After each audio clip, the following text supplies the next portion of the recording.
Olá, pessoal! Professor Vimerson Dantas com vocês para a gente corrigir o nosso quarto simulado de informática voltado para o concurso da UFPB com questões específicas da banca IBFC. Perfeito? Então, sem muitas delongas, vamos para a nossa primeira questão. Leia a frase abaixo referente aos dispositivos para o armazenamento de dados, cópia de segurança e procedimentos de backup. Um tipo de cópia de segurança, então, quando ele fala aqui em português cópia de segurança, a gente já entende que ele está se referindo ao backup. Um tipo de backup é fulano de tal, XXX, que copia todos os dados selecionados na primeira vez e depois só copia os dados que foram alterados desde a sua última cópia. Então, basicamente, pessoal, nós vamos ter três tipos de backup, certo? A gente vai ter um backup, que vamos denominar ele de backup completo. Nesse backup, será realizada uma cópia de todos os arquivos do dispositivo, independentemente deles terem sido alterados, excluídos, enfim. Então, vai ser feita uma cópia de todos os arquivos do dispositivo. Existe também o backup diferencial. Esse backup diferencial, ele tem a característica de copiar os arquivos que foram modificados ou alterados desde o último backup. Então, por exemplo, se na segunda-feira, eu tinha 8 arquivos, na terça-feira eu tinha 10 arquivos, então o backup diferencial acrescentou mais 2. Na quarta-feira, se eu não criei nenhum arquivo, o backup diferencial vai e faz os backup dos 10 arquivos de novo. Novamente, professor, sim, o backup diferencial ele não vai marcar os arquivos que já foram feitos backup. Ele vai fazendo de novo. E na quinta-feira, eu criei mais 5 arquivos. Então, o backup da quinta-feira vai ter um total de 15 arquivos. E na sexta-feira, eu não criei também nenhum arquivo. O backup da sexta-feira vai ter um total de 15 arquivos. Então, veja que eu vou duplicando esses meus arquivos. E qual é o outro método de cópia de segurança? O outro método de backup é o incremental. Eu vou utilizar a mesma situação. Na segunda-feira, eu tenho 8 arquivos. Na terça-feira, foram criados mais 2 arquivos, não foi? Pronto. Então, o backup da terça-feira não vai ter os 8 arquivos, porque eles já estão no backup. Então, no backup da terça-feira, eu tenho apenas 2 arquivos. No backup da quarta-feira, foi criado algum arquivo? Não. Então, o backup da quarta-feira não tem ninguém, porque os 10 arquivos já estão feitos backup. E na quinta-feira, professor, foram acrescentados mais 5 arquivos. Sim, mas eu já tenho os 8 arquivos da segunda, os 2 da terça. Então, eu vou acrescentar apenas os arquivos que foram criados na quinta. Por quê? Porque os arquivos de segunda e terça, eles foram marcados como backup. Ou seja, eu já sei que eu fiz o backup deles. E por que no diferencial ele não faz isso? É o método de backup que é diferente. Na sexta-feira, quantos arquivos foram modificados? Nenhum. Então, olha só. O backup diferencial, na sexta-feira, eu tenho os 15 arquivos. No backup incremental, 8 mais 2, 10, mais 5, eu também tenho os 15 arquivos. Só que eu tenho de forma diferente. Em um, eu faço backup todo dia, né? Eu vou acrescentando. Já no incremental, eu não acrescento os arquivos que já foram marcados. Consequentemente, esse tipo de dado economiza tempo e espaço, mas requer mais cuidado na hora de restaurar os dados. Então, esse tipo de cópia de segurança, né, que é o backup incremental, eu preciso recuperar... Opa, deixa eu só voltar aqui. Eu preciso recuperar o da quinta, o da terça e o da segunda. No diferencial, eu uso mais espaço em disco, mas eu também preciso recuperar somente o da sexta-feira. Tranquilo? Então, questão 1, letra C. O backup, né? A cópia de segurança do tipo incremental.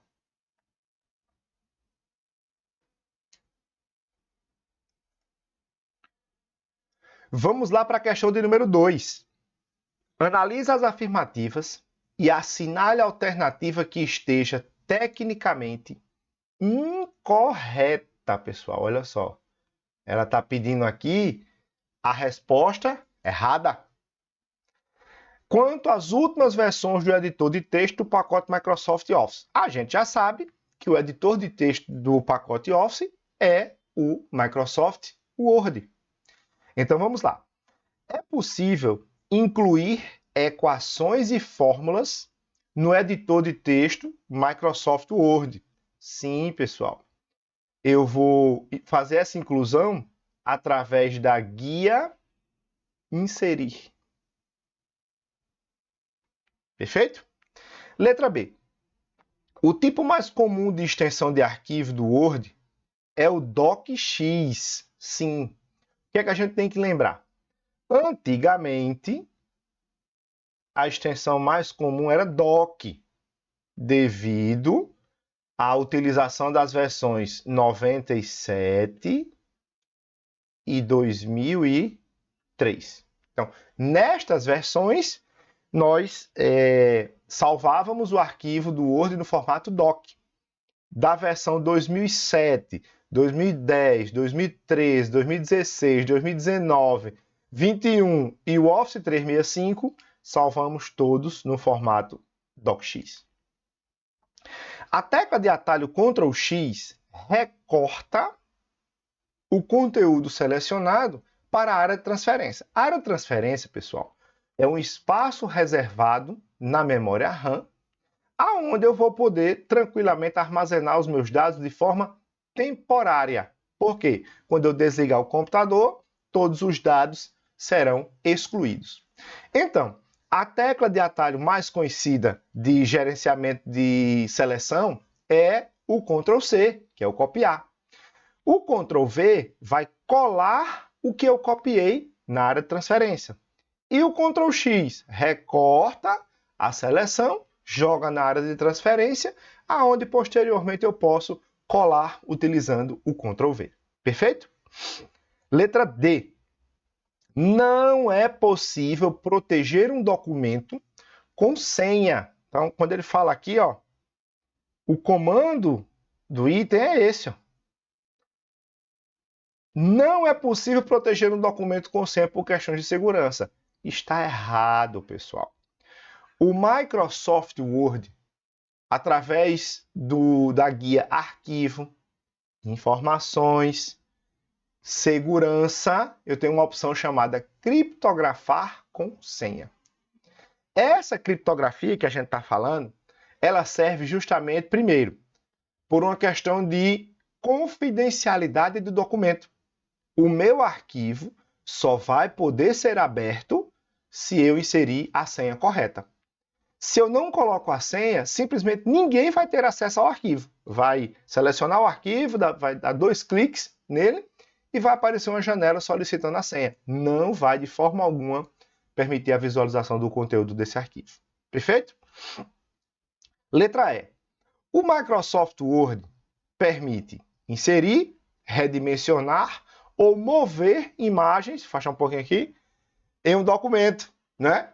Exatamente, pessoal.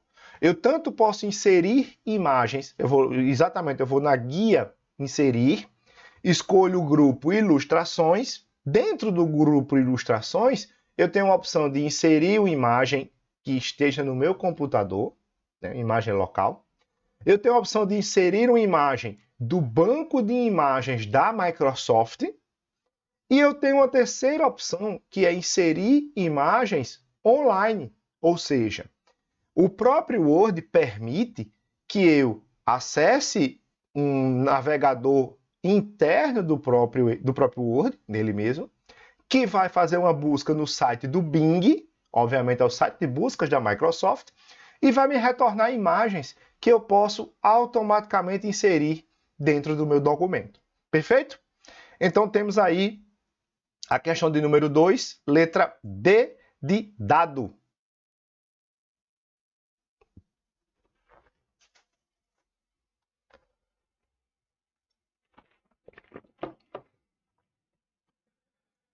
Questão de número 3.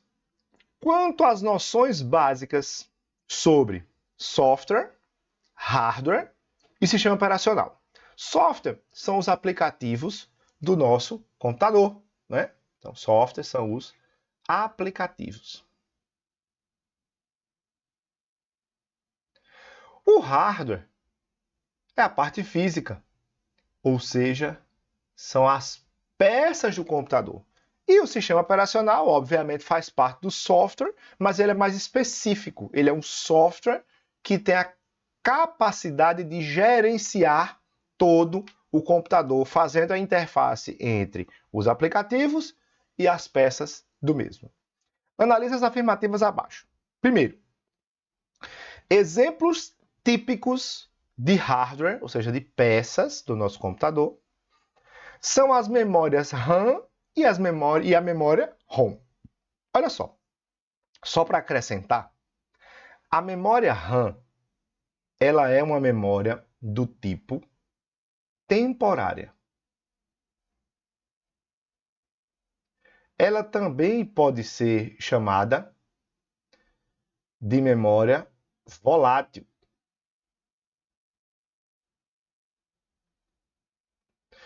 Já a memória ROM é uma memória de armazenamento permanente, também conhecida como não volátil.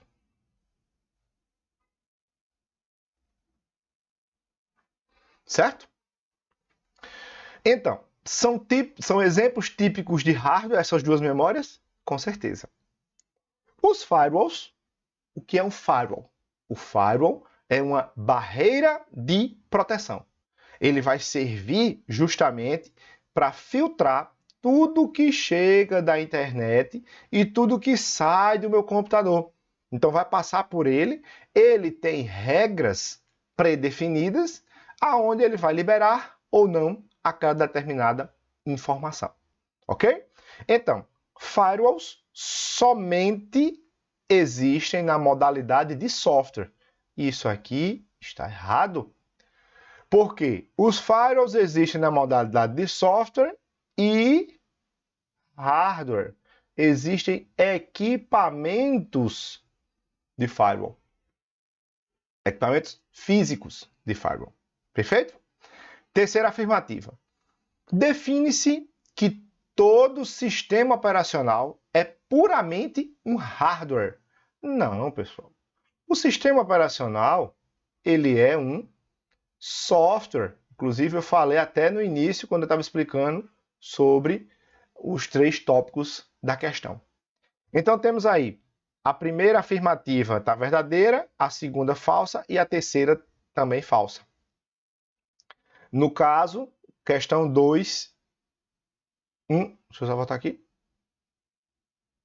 A primeira afirmativa, né? Apenas a 1 é tecnicamente verdadeira. Deixa eu só marcar aqui.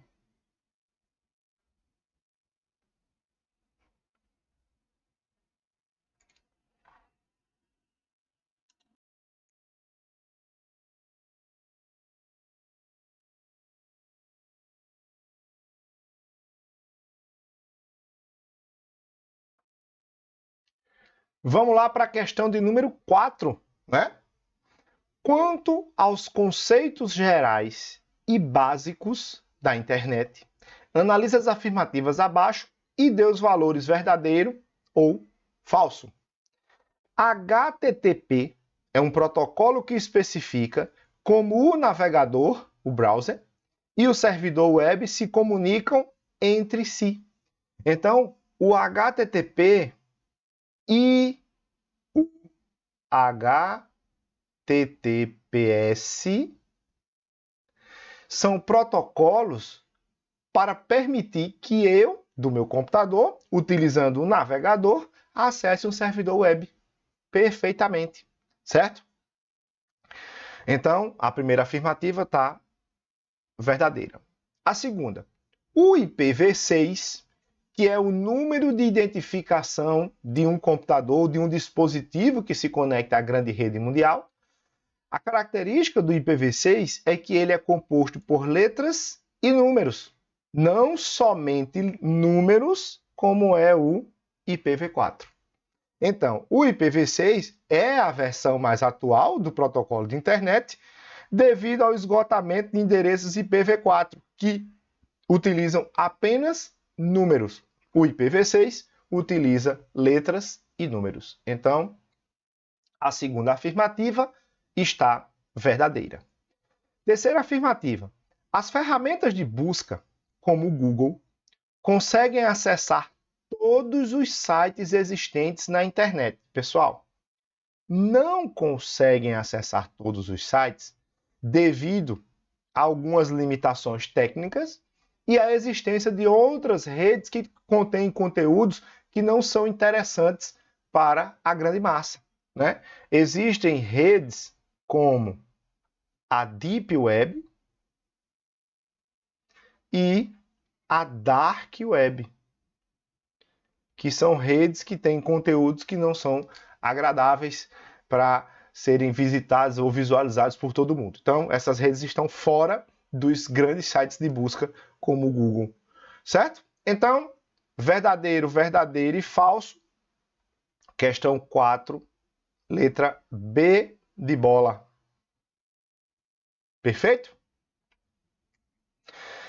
Antes que eu esqueça, estamos prestes a iniciar nossa Semana Turbo da UFPB.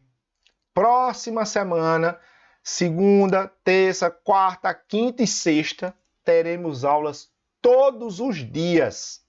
Vai ficar tudo disponível lá na plataforma. As aulas serão postadas às 8 da manhã. E quem quiser, a gente vai também ter o nosso aulão ao vivo na sexta-feira. Perfeito? Então, aguardo todos vocês. O link de aquisição dessa nossa Semana Turbo para o UFPB já está disponível aqui no nosso canal. Outra coisa, a revisão estratégica que foi feita a semana passada, pessoal, foram 4 horas de aula de teoria, muita teoria aprofundada e também resolução de questões. Está disponível também para vocês na nossa plataforma. Além das 300 questões estratégicas e também toda a teoria completa para o concurso da UFPB. Beleza? Então, temos aqui um combo de preparação fantástico para você garantir a sua aprovação no concurso da UFPB. Perfeito? Vamos embora para a nossa questão de número 5. Quanto ao navegador web denominado Mozilla Firefox, analise as afirmativas abaixo e assinale a alternativa correta. Primeira coisa, pessoal, o Mozilla Firefox ele faz parte de uma categoria de aplicativos, que são os navegadores, ou também chamados de browsers. Mozilla Firefox é um, Google Chrome é o outro, Opera é o outro, Safari é o outro, Microsoft Edge e temos também o falecido Internet Explorer, que ele foi descontinuado em 2022, ele não existe mais, foi substituído pelo Microsoft Edge. Perfeito? Então, primeira afirmativa. Existem vários itens dentro do histórico do Mozilla Firefox, inclusive o cache e os cookies. E o que é o cache? O cache são arquivos temporários dos sites que a gente já visitou, com o objetivo de, quando eu for visitar o site novamente, o navegador não vai precisar baixar todas as informações do site de novo. Ele simplesmente vai lá no cache, pega a informação e mostra para o usuário, atualizando apenas as partes que ficaram, que foram atualizadas pelo site. Mas o que é padrão do último acesso, ele continua exibindo para você. E os cookies são informações que os sites salvam em nosso computador sobre a nossa trajetória de navegação dentro dele.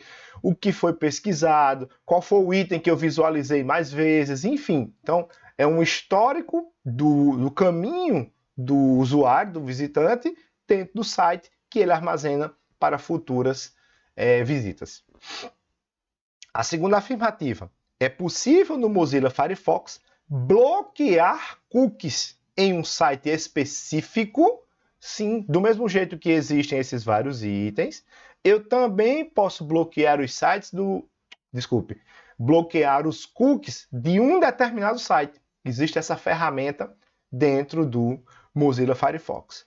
Terceiro, não existe a opção no Firefox de limpar automaticamente o cache.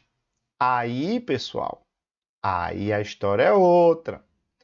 Eu posso configurar o Firefox para que toda semana faça a limpeza do meu cache. Eu posso configurar para que a cada finalização de sessão, fechei a janela, ele limpe o cache, e aí vai depender de como o usuário predefinir essa ação de limpeza automática de cache que existe sim no Mozilla Firefox, certo? Então, questão 5, letra B de bola. Vamos lá para a questão de número 6, né?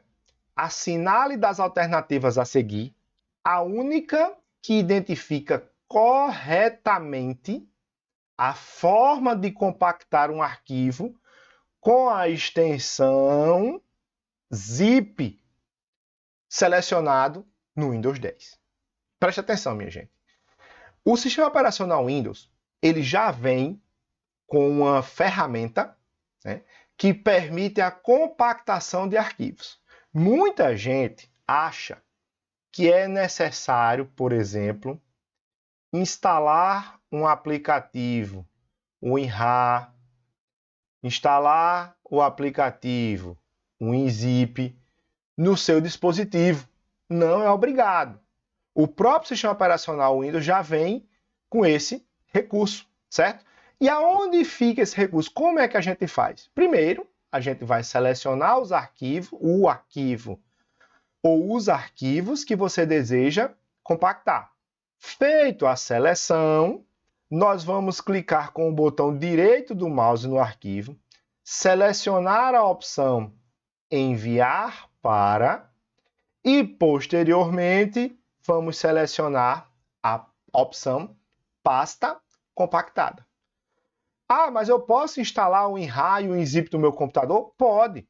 Eu só estou mostrando que o próprio Windows tem uma ferramenta nativa que permite a compactação de arquivos. Perfeito? Vamos agora para a questão de número 7, não é?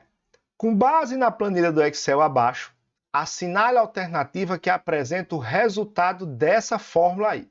Uma coisa que eu preciso lembrar a vocês é as funções que a gente tem no Excel, elas também funcionam no LibreOffice Calc. Então, pode ficar tranquilo que essa mesma funçãozinha pode ser utilizada lá no LibreOffice Calc.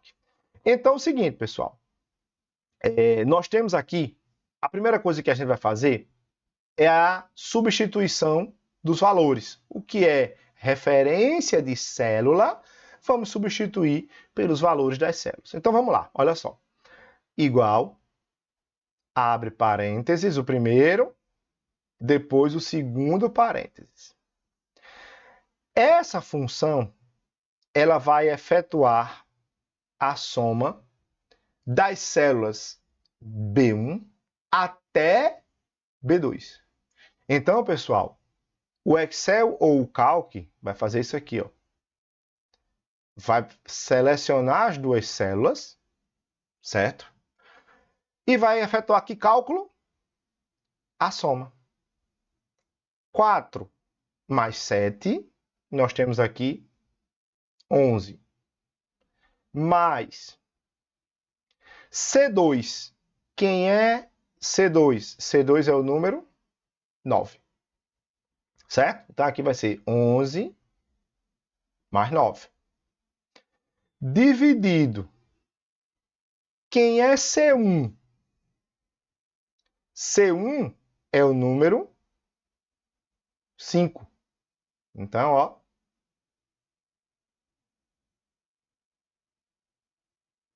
só colocar o outro parênteses aqui que eu tinha esquecido. Deixa eu só escrever de novo aqui que eu pulei um parênteses. Espera aí. Pronto. 11 mais 9 dividido por 5, que é C1, menos A1, que é quem? O número 3. Tudo isso vezes A2. A2 é o número 6. Então, perceba que eu tenho aqui operações com parênteses, divisão, subtração e multiplicação. Para poder a gente responder uma expressão numérica, pessoal, existe um padrão, certo? Onde nós vamos ter. Primeiro, vamos resolver tudo que vier entre parênteses ou exponenciação. Nesse caso aí, a gente não tem nenhum exemplo de exponenciação, só parênteses. Resolvidos os parênteses, vamos para onde? Segunda etapa, que é multiplicação ou divisão. Quem vier primeiro, da esquerda para a direita. Deixa eu ajeitar isso aqui.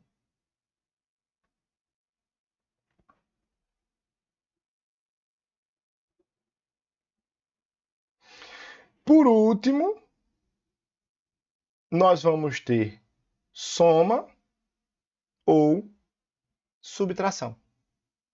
Então, vamos para a nossa resolução, né? Vou pegar até outra cor aqui. Olha só. A primeira coisa que a gente vai fazer é resolver os parênteses, né? Seguindo aqui a ordem. Então, vai ficar 11 mais 9, 20. Dividido por 5 menos 3. Perfeito? Vezes 6. Agora, vou novamente seguir a ordem. Qual é a ordem? Primeiro é a divisão. Parênteses. 20 dividido por 5, 4. Menos 3. Vezes 6. Seguindo ainda a ordem, primeiro parênteses. 4 menos 3, 1. Vezes 6. 1 vezes 6 vai me dar 6. Questão 7, letra C. Vamos agora para a questão de número 8, não é? Um sistema operacional atual que está presente em nossos celulares e computadores controla diversos recursos de hardware. Então, os sistemas operacionais que estão nos celulares, nós temos o mais conhecido, que é o Android, e também o iOS, que é o iPhone, é o sistema operacional do iPhone.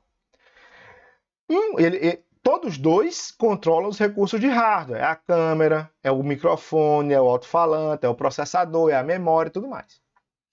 Um recurso importante que ele controla, que faz a diferença no desempenho do sistema, e é considerado um dispositivo volátil, a gente já falou dele anteriormente, desse tipo de dispositivo, em relação ao armazenamento de dados, é conhecido por... A memória ROM é uma memória volátil? Não, pessoal. A memória ROM é uma memória permanente, já falamos dela anteriormente. E a memória RAM é uma memória volátil? Sim. No momento que a gente desliga o computador ou o smartphone, simplesmente todos os dados que estão na memória RAM são apagados. Perfeito? E o SSD, professor? O SSD é o substituto do HD. O HD utilizava um disco magnético para o armazenamento dos dados e o SSD utiliza a forma de armazenamento flash. Ele grava os dados de forma elétrica. Perfeito? E é permanente. E o pendrive, muita gente utilizou ele, antigamente utilizava, hoje em dia a gente está quase que substituindo ele pelo armazenamento na nuvem, né? Quase. Ainda muita gente utiliza o pendrive. Então o pendrive tem a característica de guardar os dados e permitir que eu leve eles de um local para o outro. O pendrive é uma memória de armazenamento permanente que pode ser transportada. Eu posso estar levando de um computador para outro os meus dados. É um dispositivo de armazenamento de dados removível. Então, questão 8, letra B de bola.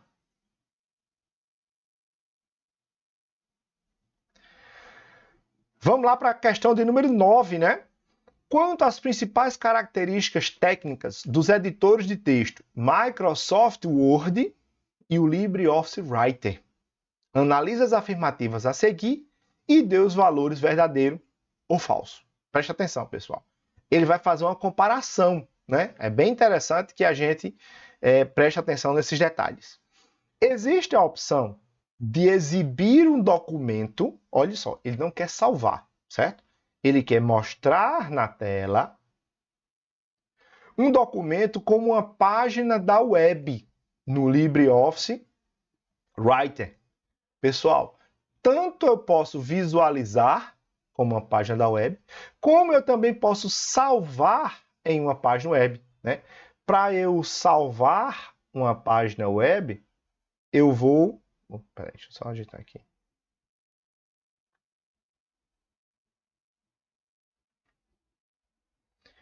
Para eu salvar uma página web, eu vou salvar o arquivo no formato HTML. Perfeito? Então, existe a opção de exibir o documento como página da web no Word. Existe a opção de exibir o documento como página da web no Writer. Eu posso salvar em HTML, tanto no Word quanto no Writer. Ou seja, a primeira afirmativa está totalmente verdadeira. Enquanto no Word a extensão padrão é docx, o arquivo do Word é salvo nesse formato. No Writer, a extensão padrão é ODT. Perfeito, pessoal. Exatamente essa definição. O que a gente precisa lembrar com relação a isso?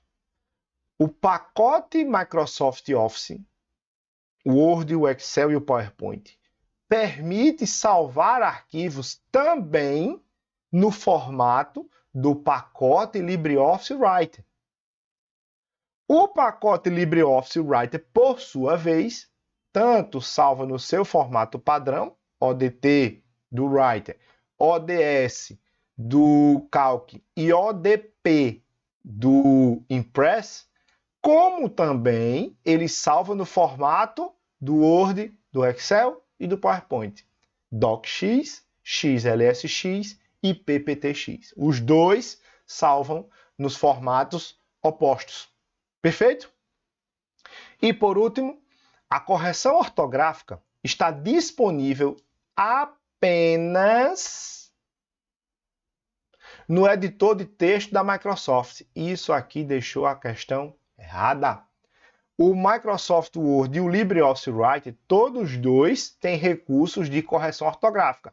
Inclusive, a tecla de atalho para acessar essa funcionalidade nos dois é a tecla F7. Perfeito? Então, verdadeiro, verdadeiro e falso. Letra B de bola. Vamos agora para a questão de número 10, né?